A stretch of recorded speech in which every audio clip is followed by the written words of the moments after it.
If we look at the 20th century and we look at the death chart of the 20th century, I think everybody would say, oh yeah, there must be a spike for World War I. Sure enough, there it is, like 25 million. And there must be a big spike for World War II, and there it is, it's like 65 million. But then you'll see this other spike that is as large as World War II right after World War I. And most people, a lot of people would say, well, what? What was that? There's two kinds of flus. There's flus that spread between humans very effectively, and there's flus that kill lots of people. And those two properties have only been combined into a widespread flu once in history. Well, that is Spanish flu. We have no idea where it came from.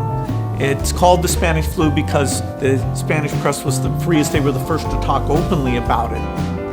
And so in the annals of epidemic history, that's the big event. I funded a disease modeling group that uses computer simulation, and that work has been phenomenal in helping us target our polio eradication resources and which parts of Nigeria should we work harder on. And it's very natural if you have a group like that to say, hey, look at something like a Spanish flu in the modern day. Health systems are far better. And so you think, hey, that wouldn't be very bad. Well, we tried it, and there are some assumptions we had to make. But what we showed is that the force of infection because of modern transport, which compared to 1918 is over 50 times as great. And so if you get something like a flu and you look at that map of how within days it's basically in all urban centers of the entire globe, that is very eye-opening. That didn't happen with Spanish flu in the past.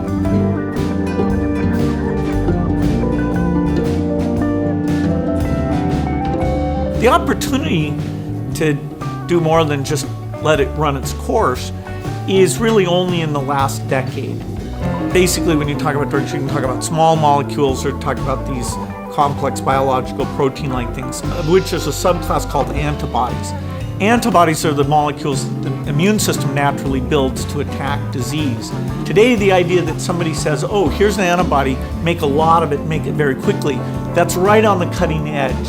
And the Ebola epidemic showed me that we're not ready for a serious epidemic, an epidemic that would be more infectious and would spread faster than Ebola did. This is the greatest risk of a huge tragedy.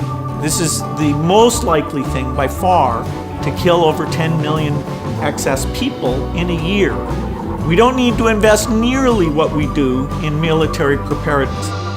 This is something where less than $1 billion a year on R&D, medical surveillance, standby personnel, cross-training the military so they can play a role in terms of all the logistics here. This can be done, and we may not get many more warnings like this one to say, okay, it's a pretty modest investment to avoid something that really, in terms of the human condition, would be a gigantic setback.